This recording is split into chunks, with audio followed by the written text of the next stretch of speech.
Tonight, in this edition of the 6 p.m. primetime newscast on Equinox Television, the elections governing body has delocalized polling stations in military barracks across the national territory to curb fraud, but is it enough to guarantee transparency within the ranks of opposition party leaders in Cameroon? We shall be telling you more on that in this edition of the news. And in the second part of this newscast, our guest is going to be telling us the effectiveness of that measure that was put in place yesterday by the Elekam board chair in the nation's capital, Yaoundé. What are the reactions of some opposition party leaders here in the country's economic capital, Douala?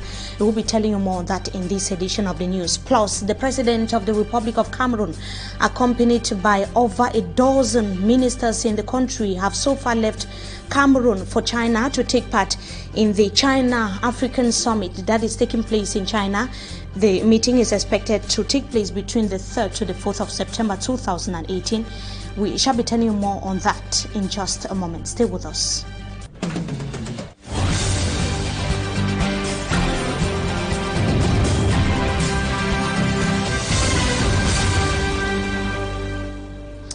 Good evening to you once again, ladies and gentlemen. We thank you so much for joining us in this edition of the 6 p.m. primetime newscast on Equinox Television. Let's begin right away in the nation's capital, Yaoundé. The President of the Republic, that would between the 3rd to the 4th of September 2018 be attending the China-African Summit Cooperation Forum. The head of state, accompanied by Shanta Bia and 12 government ministers in the country. They are the Minister of External Relations, Lejeune Belambela, the Director of Civil Cabinet at the Presidency of the Republic, Samuel Mvondo Ayolo, Lukma Grambanga Tangana, Cameroon's Minister of Commerce, the Minister of Economy, Planning and Regional Development, Alamin Ousmane May, Jean-Ernest Ngale Bibehe, the Minister of Transport in Cameroon, Enes Ngwabubu, the Minister of Mines, Energy and Technological Development, Minister Dion Gute Joseph, the Minister Delegate at the Presidency in charge of special duties at the Presidency of the Republic. And for other officials that have so far accompanied the head of state to China, we have the President of the Chamber of Commerce and the President of GICAM. The meeting or the forum is due to foster business cooperation between Cameroon and China. Other African countries are expected to take place in the gathering that is due to begin next week, the 3rd and the 4th of September 2018. On to something else. Elections. Cameroon has acted as requested by opposition party leaders in the country. The chairman of the electoral board yesterday announced the delocalization of polling stations in military barracks and palaces across the national territory. But as we are going to be seeing in the following report, Elekam is still to fulfill series of oppositions or propositions from opposition party leaders in the country to guarantee a transparent election in Cameroon come the 7th of October 2018. Details in the following report. La meilleure façon de nous faire entendre, c'est de manifester. It took days of pressure from the Social Democratic Front, principal opposition party in Cameroon, for polling stations to be delocalized from military barracks and palaces. But before taking the move, Elekam officials in different outings aired diverse opinion. Abdul Karimo, Assistant Elekam General Manager, had said that no law forbids the presence of polling stations in military barracks, and added that family members of military personnel and traditional authorities are taking part in the voting exercise. But the chairman of the electoral board, Eno Abrams Egbe, while meeting with diplomats in Yaoundé, pledged to get rid of the polling stations in military barracks, which to critics is just a step towards a fraud-free election in the country. However, there are several existing factors since the return to multi-party politics in 1990, which put the credibility of elections to question, despite the putting in place of the Electoral Code in 1992 and 2012. The opposition in Cameroon has continued to call for the putting in place of a single ballot system and a two-round presidential election, amongst others. The delocalization of polling stations is just a single solution to the series of problems raised with regards to the conduct of elections organized by the elections governing body in Cameroon. And victims of Boko Haram atrocities in the far north region of Cameroon have been granted humanitarian aid by the Minister of Territorial Administration, Paul Atanganji. Minister Paul Atanganji also assured the rehabilitation of destroyed structures in Kolofata and reinforcement of security in Gaundiri. Innocent as it tells us more in the following report. It was in a bid to put smile on the faces of victims of Boko Haram attacks and hostilities that Paul Atanganji, Minister of Territorial Administration, travels to Marwa, notably in Kolofata, far north region of Cameroon. Boko Haram barbaric acts like killing, burning down of structures and homes, and lot of others rendered most inhabitants homeless, plunging them into famine. In order to show solidarity, Minister Paul Atanganji located them with humanitarian aid comprising foodstuff and mattresses. Hospitals which have been taking charge of casualties of Boko Haram attacks were encouraged with equipment. Refugee camps were not also left out of the humanitarian gesture. From Marwa, the minister had a stop in Gaundiri, Adamawa region, where he held a security and evaluation meeting with top authorities of the region. During the meeting, he urged authorities to fight against and put an end to abduction and highway robbery. Here you have groups of bandits, and for the past 1 year we have had some criminals who have taken the duty to take people hostage and to ask for money. And from our evaluation, the forces of law and order have been able to track them. They have been arrested and they have been sent to the judiciary for investigations. He has, however, called on the population of the northern regions to synergistically combat terrorism and protect polling stations as the presidential election draws near. The region of Adamawa is calm. We are living in a serene atmosphere, and we have major challenges. The first challenge is the forthcoming presidential election on the 7th of October. President Paul Biya instructed us to tell the administrative authorities to accompany ELECAM. ELECAM is an independent body charged with the organization of elections. So they have to protect the materials, they have to protect the offices, and they have to protect the electoral process. Observers have viewed this gesture as political to win the people's vote for President Paul Biya. If officials are seeking or strategizing to reinforce security during the electoral period in the far north region and Adamawa region of Cameroon, it seems not to be a similar situation in the conflicted northwest and the southwest regions of the country, where parents have decided to send their children to other regions of Cameroon to take part in the 2000 or register in the 2018-2019 school year. Lay, private as well as government institutions here in the country's economic capital will have continued to receive students from the northwest and the southwest regions seeking admissions for the next school year in the country. If some lay private institutions have decided to extend their classrooms to accommodate the students, it is not a similar case in some government schools that were visited by our reporter Smart Njikan Gabriel. He tells us more in the following story.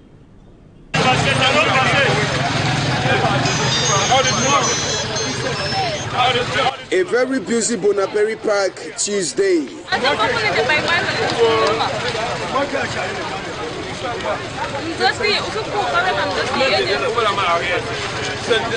Most of those entering as we gathered are coming from either the southwest or northwest region of Cameroon to seek for admission into colleges in Douala as the new school year opens. At a lay private institution in Bonaberi, school officials say they are set for the upcoming school year with concrete steps taken to host students from the troubled regions. The crisis that is going on in the northwest and southwest regions, many parents are rushing around to get a place for their children. So I think that the classrooms will be able to accommodate the children and all those who are coming around for registration.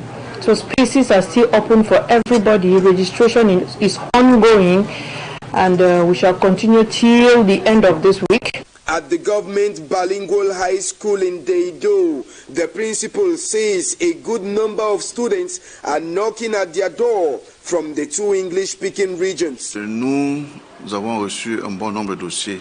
We have received a good number of files, more than that we had last year. This is so because the crisis in that area is getting worse as the day goes by. A meeting for concrete steps to be taken has already been held. We receive students for both the anglophone and francophone subsystem of education. Ce qu'il faut relever quand même, c'est qu'il n'y a pas que les enfants de la section anglophone qui viennent. Il y en a même qui viennent de la section francophone. Unfortunately, if lay private institutions have decided to extend their classes to welcome those from the troubled region, it is not the case at Government High School Deido Douala. Malheureusement, le lycée n'a pas de salle de classe extensive. We don't have plans of extending our classes because we have a limit. Any decision to extend our class will come from the hierarchy for this academic year. Bon, le nombre, on peut l'estimer facilement de 300 à 400. As the school year kicks off next September 3rd, 2018, just like pupils and students rushing to Douala to seek for refuge, so too many teachers have turned to the littoral region to see how they will make ends meet. We now talk about this macabre and shocking story, the macabre discovery in Yaoundé 5 subdivision, an incident which occurred in the early hours of yesterday. An unidentified head of a child aged between 5 and 10 was discovered in a garbage heap at the 11 neighborhood, that is in the Yaoundé 5 council area. The incident left local inhabitants in shock and consternation. Our reporter Franklin Mwabe tells us more in the following story. It was early Monday that the terrible discovery was made. The unidentified head of a child was found in a garbage can along the Soir Road in Quartier Elever in Yaoundé 5. Alors il y a une petite fille anglophone. It was very early this morning when a little girl came and told me, "Papa, while I was discarding waste in that can, I saw the head of a person." In shock, I asked if there were people. She said no. Immediately, a client called me. On coming back, I saw a crowd around the garbage can. It was then that I believed the little girl. A family whose child had gone missing later came to where the head of the child was found to see for themselves, but it was a strange human head. No one could identify the victim. When you look at the head, it's like the head of a child between 5 to 10 years old. The community came out, the police also came and asked if there was a missing child in the neighborhood. In the Bembala neighborhood, we had heard there was a child who had been missing for 2 days now. The missing child was found yesterday. The police carried the woman whose child was missing to see if she can identify the head, but she could not. That is why we are gathered here to try to identify the child, but we do not know where the child is coming from. The head of the child was carried by the Council of Yaoundé 5 according to the modalities of the law.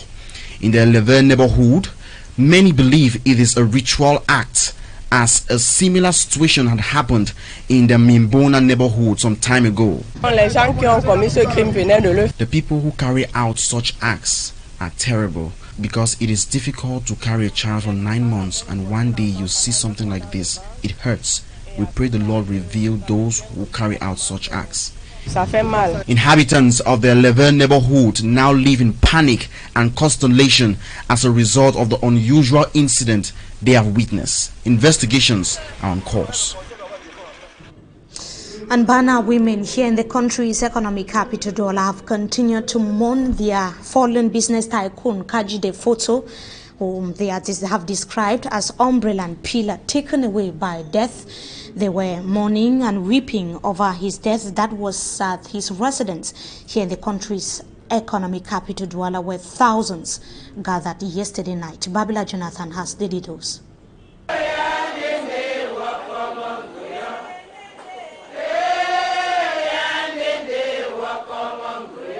Women Mothers from Bana in the west region of Cameroon, residing in Douala, lamenting over a huge loss, the death of their male father and defender, Kaji Defoso.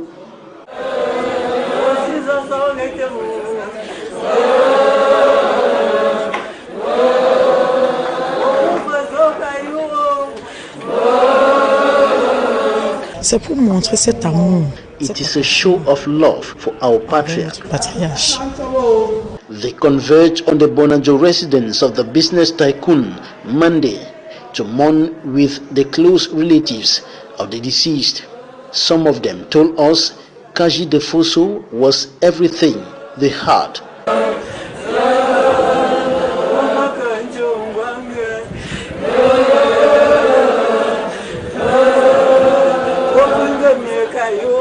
Moi, c'est Mofo Chienga Georgette, la coordinatrice des femmes Bana de Douala. Chaque femme Bana était pour lui sa maman.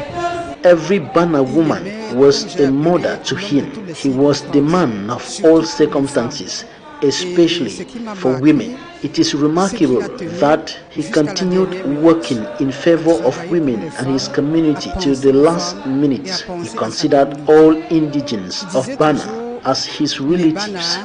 Qu'il soit pauvre ou riche, un Bana, c'est ma famille. Je suis la secrétaire générale des femmes Bana du Volu.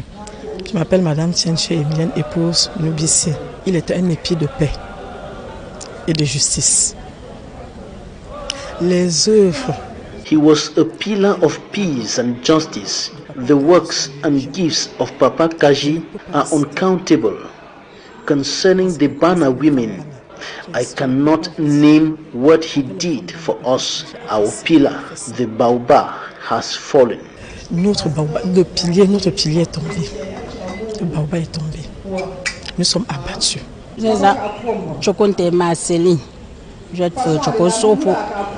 Papa était notre père, notre patriarche qui nous aimait. Papa was our father, our patriarch who loved us. Everything for him was for the Bana woman.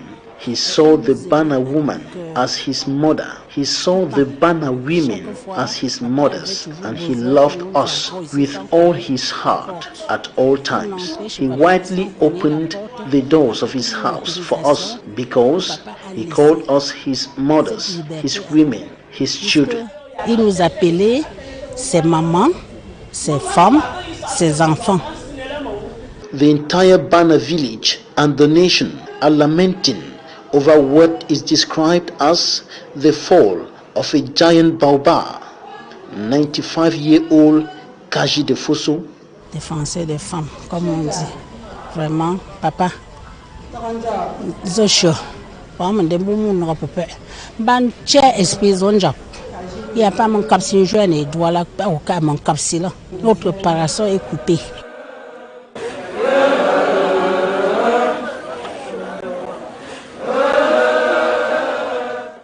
And that brings us to the end of this first segment of the news. Time for us to meet our guests tonight. Stay with us.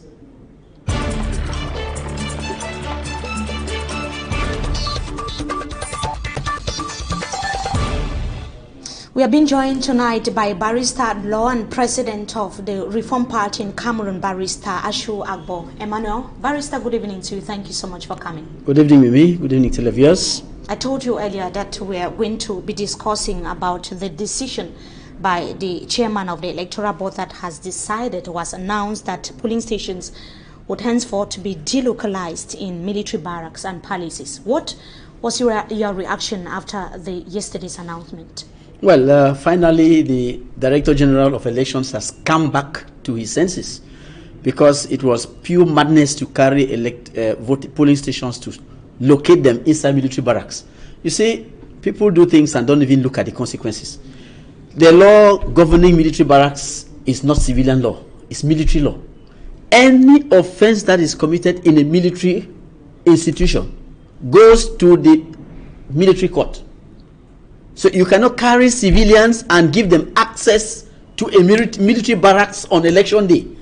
If they are inside there and there is any offense, they will not be tried by the civilian court that is competent during elections. They will be tried by the military court. So it is a nice thing that they have finally come back to their senses and they're taking away all those polling stations from the military barracks. Is that the only reason why the presence of polling stations, that is not the military barracks and palaces was a problem? That is not the only reason. You see, the first reason is that, you see, the military barracks is a place that is a no-go area for civilians.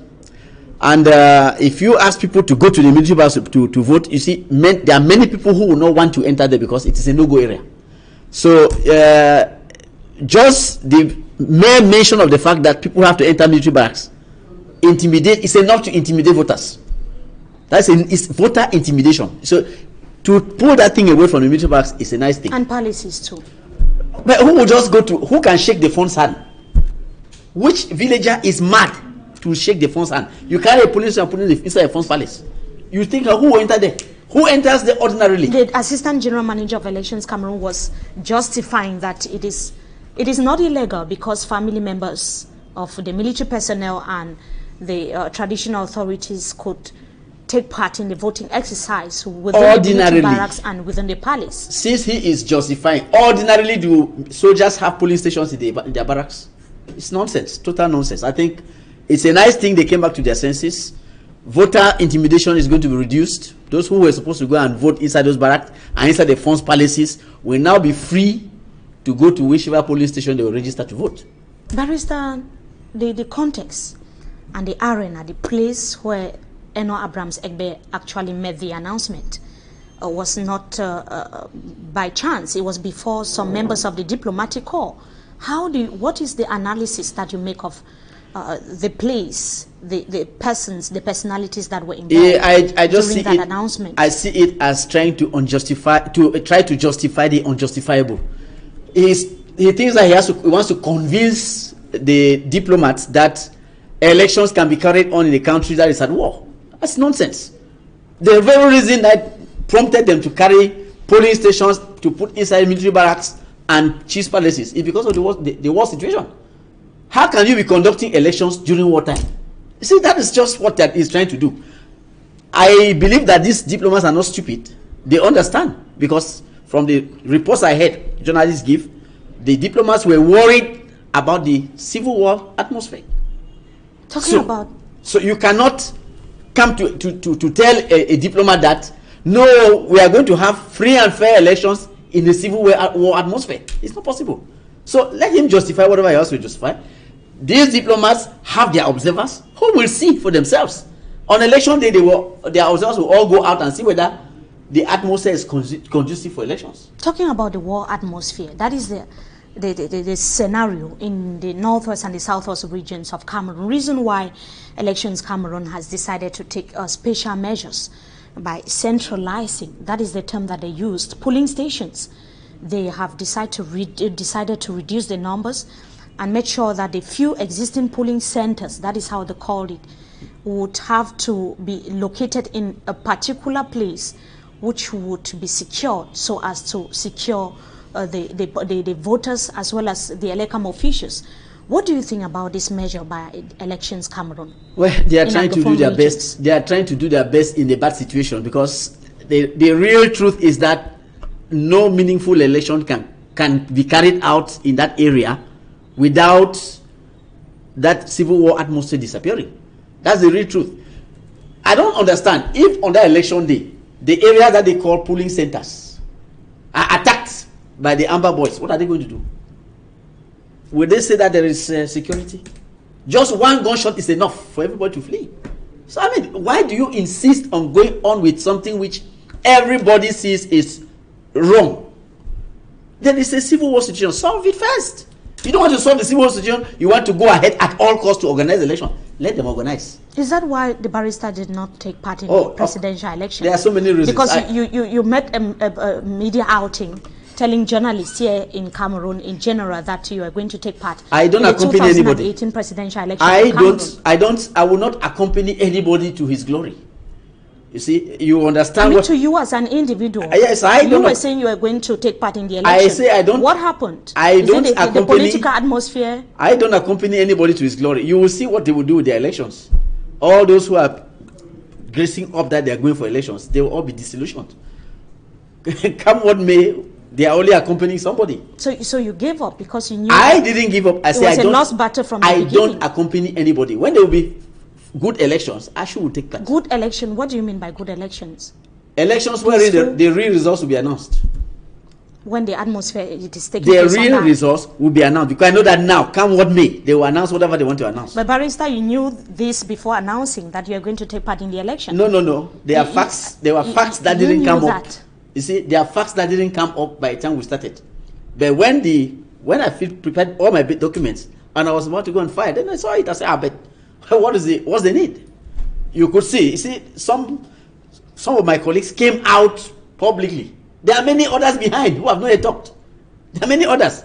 You see, it's a whole conspiracy to steal the people's victory. At this point in time, is there any candidate that you are supporting, that you are going to be telling your supporters to rally behind? My supporters, please, don't support anybody. Don't give anybody your vote. They are only accompanying some fellow. I will not be part of that tomfoolery. Accompanying the opposition or the regime that has been the regime in place for close to 40 years, the regime more than in place. 35 years. You can see, look at what happened in Boyadurade. How the pundits of the regime went and fooled the Southwest elites to go enter a hall, and then they came out to give their own position, saying that is the Southwest position. Talking about this forum of Southwest elites, we saw the president of the Bilingualism Commission at the helm of this initiative, an authority in Cameroon whom, according to critics and observers, has to play the role of neutrality. What was your observation? Ask them why they didn't. When you saw that outing, why didn't they invite people like us? Of Cameroon? Why was ASHU not invited? You see, they tailored out something to show their master that they are still commanding the place. It was a show. It was a theatrical piece. They avoided people who could talk and carried the CPDM stalwarts to go put up a public show. It's nonsense. They themselves know that nonsense they did in Boya does not represent the Southwesterners' view. They know it. Our people are dying every day. People are suffering every day. Just to know that you are equally from the Southwest. I'm from Manfe. Was I invited? Who invited me? They could not invite me because they know I will not stomach that nonsense. These are the same people who they marched that soldiers should be sent to go and kill our people. They are asking more soldiers to be sent. And after saying that nonsense, they run to Yaoundé to go and hide. Why don't they come and stay in Southwest and face the soldiers? You see, this is a conspiracy by people who have made the people suffer for years, and they are still continuing. They don't want to relent in their efforts. But it was a meeting that was to seek for solutions and ensure effective school resumption in Cameroon, Barrister. I can and see for that peace to return in the region, according to the elites. You see that the meeting had nothing to do with all the aims, all the goals that you are talking. They did not fix any date for school reopening. They did not put in place any measures. There is a date for school resumption in Cameroon that is known. They didn't fix any date. They did not fix any date for school to resume in Southwest Province, in Southwest region, because they know that there are no schools, there are no buildings. They took no measures for any school to resume. The schools have been burned down. What did they do to make sure that those schools are rebuilt and then children will safely go to school? You don't even know where the headmaster of those schools are or the principals are. It was just a show to please their master. And I think it is ugly at this point in time when people are suffering and we want a lasting solution to a situation that is causing us a lot of pain, and we are losing a lot of money from this thing. People whose only goal is to stay where they are and eat fat from people suffering, go to put up a show to say that Southwesterners have said. That is not the position of Southwesterners. Thank you so much, Barrister, for joining us tonight on You're Talking welcome. Point. We hope to have you some other time again. Thank you so much for your time. To our viewers, it was equally a pleasure having you with us in this edition of the Primetime Newscast on Equinox Television. Wishing you a blessed day in the company of our programs. Until we meet again, goodbye. Next, the Zong 2.